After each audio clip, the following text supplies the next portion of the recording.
5টা বছৰত আমি কাম কৰিছিলোঁ সেই ধাৰা অক্ষুণ্ণ ৰাখি তাতোকৈ দ্ৰুততম গতিৰে কাম আৰম্ভ কৰিছে আমাৰ মুখ্যমন্ত্ৰী হেমন্ত বিশ্ব শৰ্মা ডাঙৰীয়াই।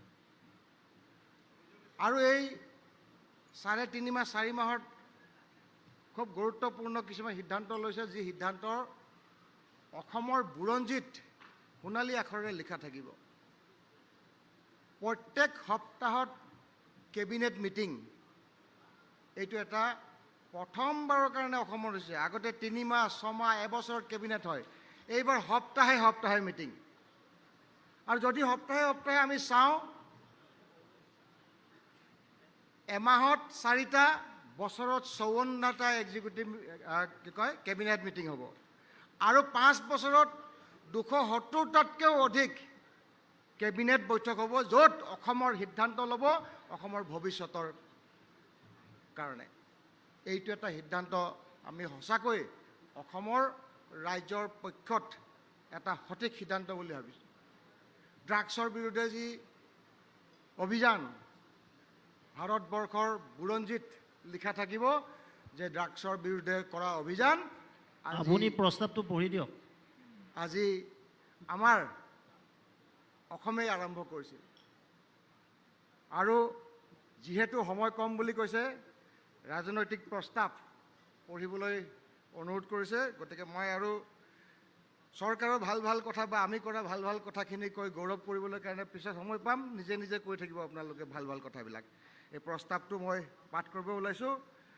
ৰাজনৈতিক প্ৰস্তাৱ। ভাৰতীয় জনতা পাৰ্টীৰ অসম প্ৰদেশ ৰাজ্যিক কাৰ্যনিৰ্বাহক সভাত 22 ছেপ্টেম্বৰ আনন্দৰাম বৰুৱা ক্ষেত্ৰত, উত্তৰ গুৱাহাটী, কামৰূপ।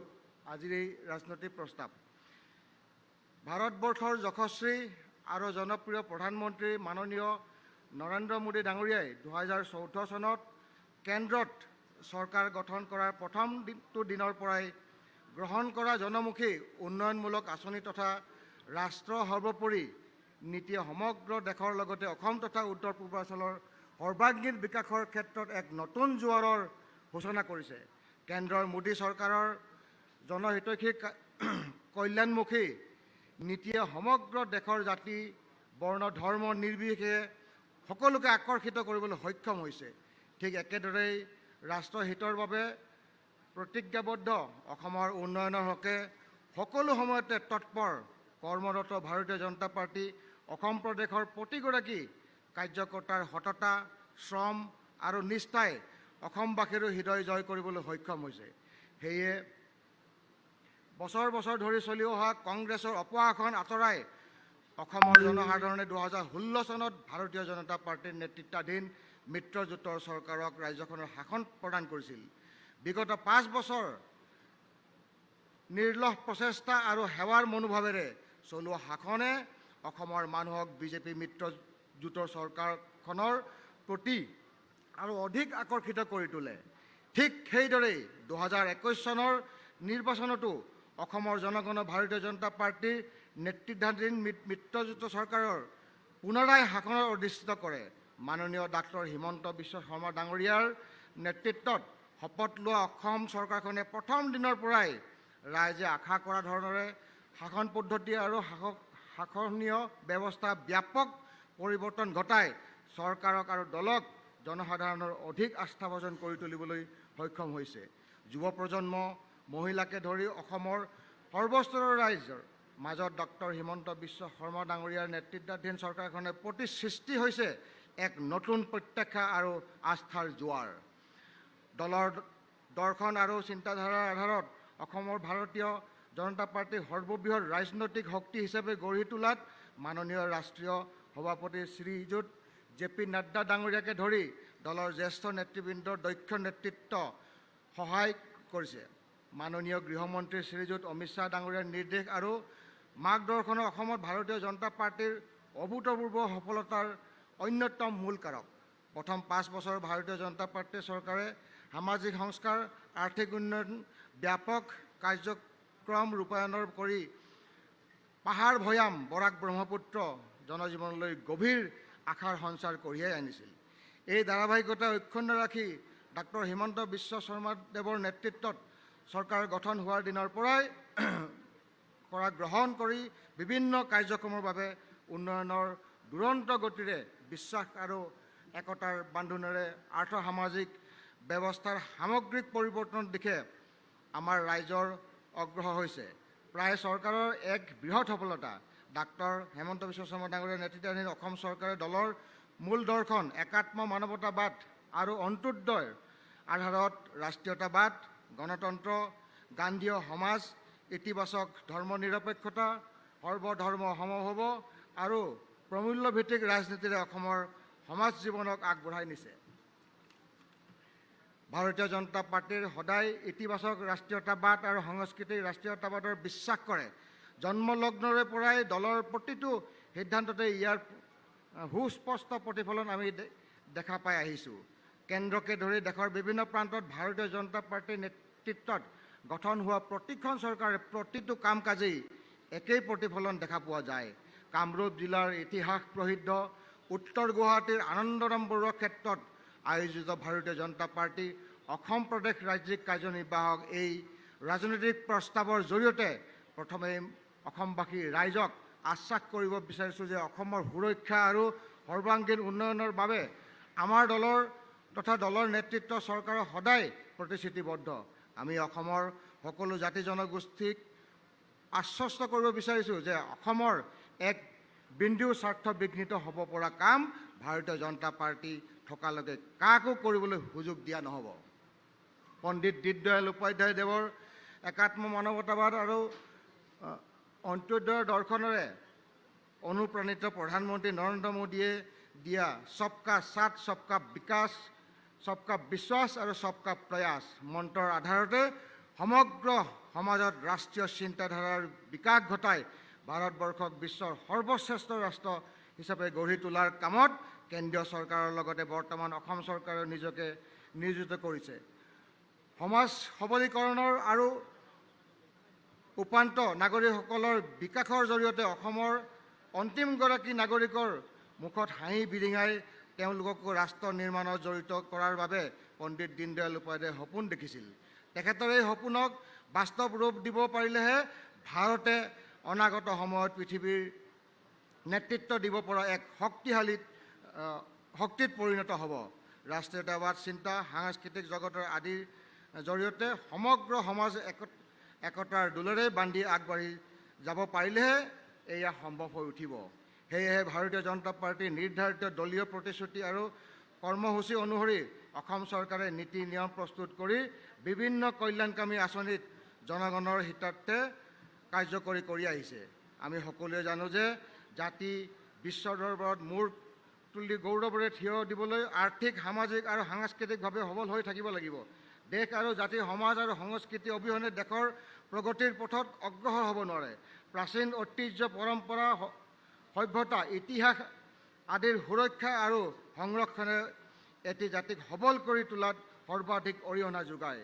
চৰকাৰৰ মুৰব্বী হিচাপে দায়িত্ব লৈয়েই ডাক্তৰ হিমন্ত বিশ্ব শৰ্মা ডাঙৰীয়াই অসমবাসীৰ ঐতিহ্য সুৰক্ষাৰ বাবে সৰ্বাধিক মনোনিৱেশ কৰা আমি দেখা পাইছোঁ। সেয়েহে অসম চৰকাৰে খিলঞ্জীয়া তথা জনজাতীয় বিশ্বাস আৰু সংস্কৃতি বিভাগ গঠন কৰি অসমীয়া সমাজৰ বিৰাজমান সনাতন পৰম্পৰাৰ মূল্যবোধৰ সুৰক্ষাৰ কাৰণে পদক্ষেপ গ্ৰহণ কৰিছে। ভাৰতীয় সংস্কৃতিয়ে শতসহস্ৰ জুৰি গোধন পূজাৰ কৰাৰ লগতে চিৰদিন আমাৰ সমাজে গো সুৰক্ষাক প্ৰাথমিকতা প্ৰদান কৰি আহিছে। গো সুৰক্ষা আমাৰ বাবে স্বাভিমান আৰু ঐতিহ্যৰ প্ৰতীক।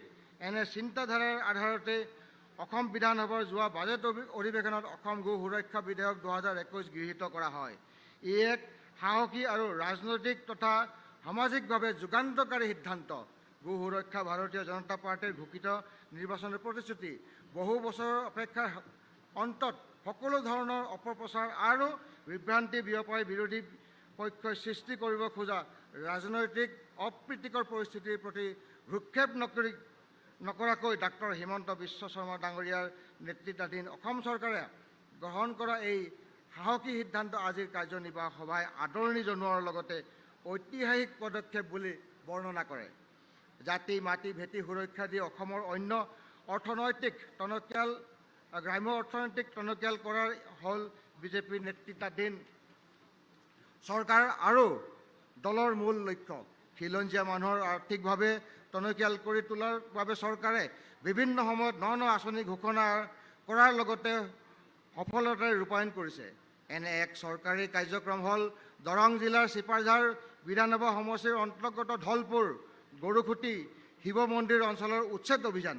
মুখ্যমন্ত্ৰী ডাক্তৰ হিমন্ত বিশ্ব শৰ্মা ডাঙৰীয়াই দৃষ্টান্ত স্থাপন কৰি নিজেই প্ৰত্যক্ষ ভূমিকা লৈ উক্ত অঞ্চলৰ চৰজমি তদন্ত কৰিছে।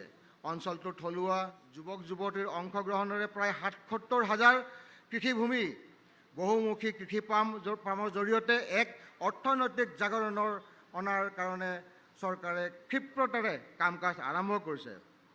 উল্লেখযোগ্য যে অসম চৰকাৰে ইতিমধ্যে এই প্ৰকল্পৰ বাবে ৯ কোটি টকা প্ৰাৰম্ভিকভাৱে আবণ্টন দিছে। কেইবা হাজাৰ বিঘা কৃষিভূমি আৰু ঐতিহাসিক শিৱ মন্দিৰ চৌহদ বেদখলমুক্ত কৰা হৈছে। অসম চৰকাৰৰ এনেধৰণৰ বলিষ্ঠ আৰু সাহসী প্ৰয়াসে অসমৰ গ্ৰাম্য অৰ্থনীতিলৈ ব্যাপক সম্ভাৱনা কঢ়িয়াই আনিছে। চৰকাৰে এনে ভূমিকাই অসমৰ বিভিন্ন স্থানত থকা চৰ চাপৰি পতিত ভূমি আদি কৃষিকে ধৰি অন্যান্য আনুষংগিক অৰ্থনৈতিক কাম কাজ কৰাৰ বাবে যুৱ সমাজক মাজত এক নতুন অভ্যাস গঢ় লৈ উঠিছে। নৱপ্ৰজন্মৰ এই অভ্যাসে খিলঞ্জীয়া ৰাইজৰ অৰ্থনৈতিক ভেটি টনকিয়াল কৰাত সহায় হ'ব। ধলপুৰ গৰুখুটি উচ্ছেদৰ সমান্তৰালভাৱে ৰাজ্য চৰকাৰে একচনীয়া আৰু তৌজিব পট্টাৰ ভূমিত কৃষি কাৰ্য কৰাৰ কৃষক বন অধিকাৰ আইন অধীনত ভূমি পট্টা পোৱাৰ বাবে যোগ্য কৃষক, ক্ষুদ্ৰ চাহ খেতিয়ক, উদ্যান শস্যৰ কৃষকসকলকো PM কিষাণ সন্মান আঁচনিৰ অধীনত সা সুবিধা প্ৰদান কৰাৰ বাবে সিদ্ধান্ত লৈছে।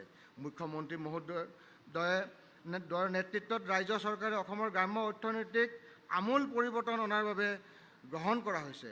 যুগান্তকাৰী সিদ্ধান্ত আৰু বলিষ্ঠ পদক্ষেপে আজি এই ৰাজনৈতিক প্ৰস্তাৱৰ জৰিয়তে আদৰি জনোৱাৰ লগতে অশেষ ধন্যবাদ জ্ঞাপন কৰিছোঁ। অসমীয়া সমাজে আস্থাৰ প্ৰতীক সত্ৰ, নামঘৰ, বিভিন্ন দেৱালয়, মঠ মন্দিৰ আজিৰ নামত আবণ্টিত মাটি সন্দেহযুক্ত বাংলাদেশীয়ে দখল কৰি আহিছে। শাসনৰ দায়িত্ব লৈ ডাক্তৰ হিমন্ত বিশ্ব শৰ্মা ডাঙৰীয়াই এই পবিত্ৰ স্থানসমূহ বেদখলমুক্ত কৰাৰ এক সাহসী অভিযান আৰম্ভ কৰিছে। ঐতিহাসিক বটদ্ৰৱা থানকে ধৰি বিভিন্ন স্থানত বেদখলমুক্ত কৰি অভিযান বৰ্তমানে তীব্ৰ গতিত চলি আছে। ডাক্তৰ হিমন্ত বিশ্ব শৰ্মা ডাঙৰীয়া চৰকাৰে গুৰুজনাৰ পুণ্যভূমিত আধ্যাত্মিক গৱেষণা আৰু পৰ্যটন কেন্দ্ৰ হিচাপে গঢ়ি তোলাৰ বাবে বিভিন্ন প্ৰকল্প ৰূপায়ণ কৰি আহিছে। ঠিক একেদৰে ৰাজ্যখনৰ কেইবা হাজাৰ নামঘৰ আৰু জনজাতীয় লোকসকলৰ বিভিন্ন উপাসনাস্থলীৰ সংৰক্ষণৰ বাবে চৰকাৰে অনুদান আগবঢ়াইছে। অসমীয়া সমাজৰ জীৱনৰ প্ৰাণকেন্দ্ৰ নামঘৰলৈ আগবঢ়োৱা আৰ্থিক অনুদানে ৰাজ্য চৰকাৰৰ খিলঞ্জীয়া ভাষা সংস্কৃতিৰ প্ৰতি থকা সদিচ্ছাকেই প্ৰকাশ কৰিছে।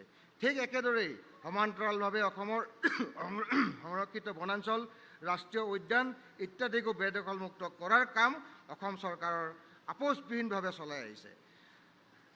স্বৰাজোত্তৰ ভাৰতৰ পূৰ্বৰ চৰকাৰক অসমৰ উপভোক্তাৰ ৰাজ্য হিচাপে গঢ় দিছিল। ফলত আৱশ্যকীয় সামগ্ৰীৰ মূল্যবৃদ্ধি, খাদ্য সামগ্ৰীৰ নাটনি আদি বিভিন্ন সমস্যাৰ ৰাজ্যবাসীয়ে প্ৰায়ে সন্মুখীন হ'বলগীয়া হৈছিল। বৰ্তমানৰ ৰাজ্য চৰকাৰখনে অসমক উৎপাদনমুখী ৰাজ্য কৰি তোলাৰ বাবে বিভিন্ন ধৰণৰ কাৰ্যপন্থা হাতত লৈছে। ধান, মাহজাতীয় শস্য, দাইল, গাখীৰ, তেল, বীজ, গাহৰি, মৎস্য উৎপাদনৰ বৃদ্ধি কৰাৰ আদিকে ধৰি বিভিন্ন অভিলাষী আঁচনি অসম চৰকাৰৰ বিভিন্ন বিভাগে গ্ৰহণ কৰিছে। ঠিক একেদৰে ক্ষুদ্ৰ চাহ খেতিয়ক আৰু চাহ শ্ৰমিকসকলে অসম চৰকাৰৰ বিভিন্ন কল্যাণকামী আঁচনিয়ে সামৰি লৈছে। আমাৰ চৰকাৰৰ এনে পদক্ষেপ অসমৰ গ্ৰাম্য অৰ্থনীতি টনকিয়াল কৰি তোলাৰ লগতে অদূৰ ভৱিষ্যতে অসমৰ উন্নয়নৰ ক্ষেত্ৰত নতুন দিগন্তৰ দুৱাৰ মুকলি কৰিব। কংগ্ৰেছ অপশাসনৰ জৰিয়তে মানুহৰ মাজত আস্থাহীনতাৰ পৰিৱেশ গঢ়ি তুলি খিলঞ্জীয়াৰ জনসাধাৰণক নিজৰ মাতৃভূমিতেই নিৰাপত্তাহীনতাৰ মাজলৈ ঠেলি দি সমগ্ৰ সমাজখনকেই থান বান কৰিছিল। গোষ্ঠী সংঘৰ্ষ, ভাতৃঘাতী সংঘৰ্ষ, ধৰ্মীয় আৰু সাম্প্ৰদায়িক উন্মাদনা আদিয়ে মানুহৰ দৈনন্দিন জীৱন দুৰ্বিষহ কৰি তুলিছিল। কিন্তু কেন্দ্ৰ আৰু ৰাজ্যত বিজেপি চৰকাৰ গঠন হোৱাৰ পিছত সমাজত এক সুস্থিৰ বাতাবৰণ তৈয়াৰ কৰাত সৰ্বাধিক গুৰুত্ব আৰোপ কৰা হয়। সেয়েহে সমাজত আস্থাহীনতাৰ বিপৰীতে বিজেপি চৰকাৰৰ শাসনকালত গভীৰ আস্থাৰ পৰিৱেশ তৈয়াৰ হৈছে। ফলত খিলঞ্জীয়াৰ ভূমিপুত্ৰই বিজেপিৰ শাসনত ব্যাপক নিৰাপত্তা অনুভৱ কৰিছে, যাৰ ফলত কংগ্ৰেছী অপশাসনৰ অসন্তুষ্ট হৈ হাতত অস্ত্ৰ তুলি লোৱা বিভিন্ন জাতি জনগোষ্ঠীৰ বিদ্ৰোহীসকলৰ অস্ত্ৰ সম্বৰণ কৰি মূল সুঁতিলৈ ঘূৰি আহিছে। ৰাষ্ট্ৰৰ অখণ্ডতা ৰক্ষা কৰাৰ সংকল্প লৈ এই প্ৰাক্তন বিদ্ৰোহীসকলে অসম চৰকাৰৰ সৰ্বব্যাপী সৰ্বস্পৰ্শী নীতি আদৰ্শৰ প্ৰতি আকৰ্ষিত হৈ ৰাষ্ট্ৰৰ উন্নয়নৰ কাৰ্যত নিজকে নিয়োজিত কৰিবলৈ সংকল্পবদ্ধ হোৱা আমি দেখিবলৈ পাইছোঁ।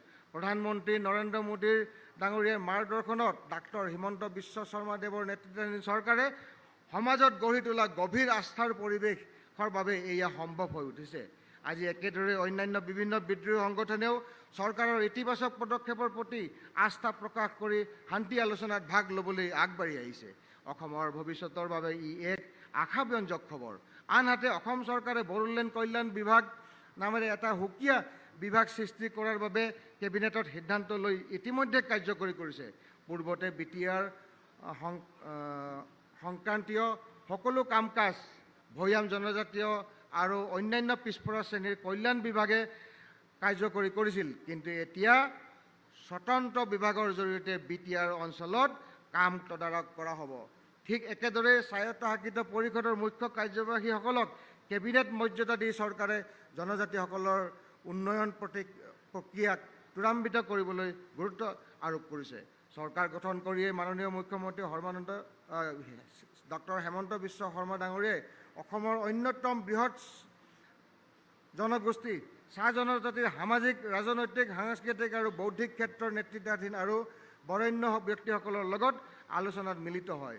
মুখ্যমন্ত্ৰীৰ সৈতে প্ৰথমবাৰৰ বাবে হোৱা আলোচনাত আপ্লুত হৈ পৰা জনগোষ্ঠীটোৰ নেতাসকলে আগবঢ়োৱা পৰামৰ্শ আধাৰতে বিকাশৰ মুখ্য ধাৰালৈ অহা চাহ জনগোষ্ঠীৰ লোকসকলক লৈ আনৰ ক্ষেত্ৰত বিজেপি নেতৃত্বাধীন চৰকাৰে বলিষ্ঠ আৰু ফলপ্ৰসূ পদক্ষেপ গ্ৰহণ কৰিছে।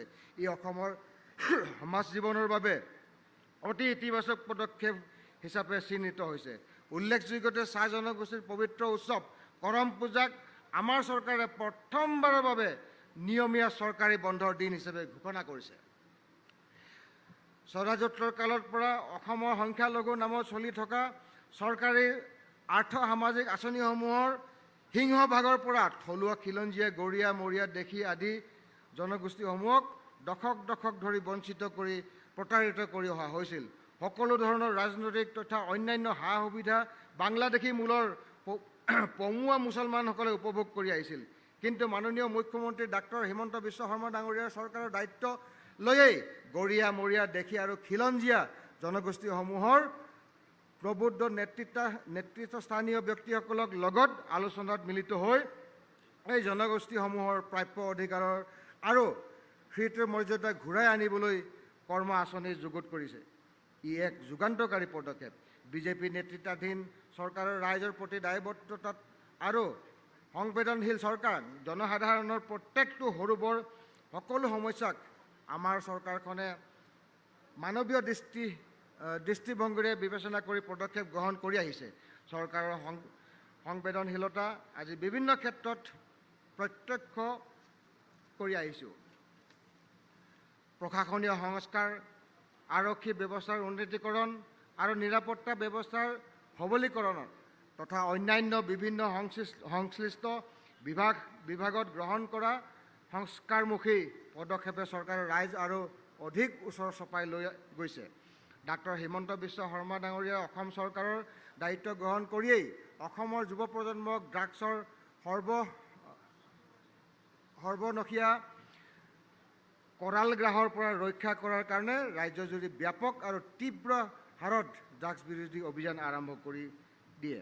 এই অভিযানৰ বৰ্তমান সময়লৈকে অসম চৰকাৰে 200 কোটিতকৈ অধিক মূল্যৰ ড্ৰাগছ জব্দ কৰাৰ লগতে কেইবাশ ড্ৰাগছ সৰবৰাহকাৰীক গ্ৰেপ্তাৰ কৰিবলৈ সক্ষম হৈছে। অসম চৰকাৰৰ এই অভিযানে অনাগত দিনত ৰাইজৰ যুৱ প্ৰজন্মক বৰ্বি হাৰ্ড্ৰিক্স ড্ৰাগছৰ কবলত পৰা নিলগাই ৰাখিব। ঠিক একেদৰে আন আন অপৰাধৰ আৰু চিণ্ডিকেটৰ ক্ষেত্ৰত এই চৰকাৰে শূন্য সহনশীলতাৰ নীতি গ্ৰহণ কৰি কঠোৰতকৈ কঠোৰতম ব্যৱস্থা গ্ৰহণ কৰি সমাজখনক অপৰাধমুক্ত কৰি ৰখাত শক্তিশালী ভূমিকা গ্ৰহণ কৰিছে।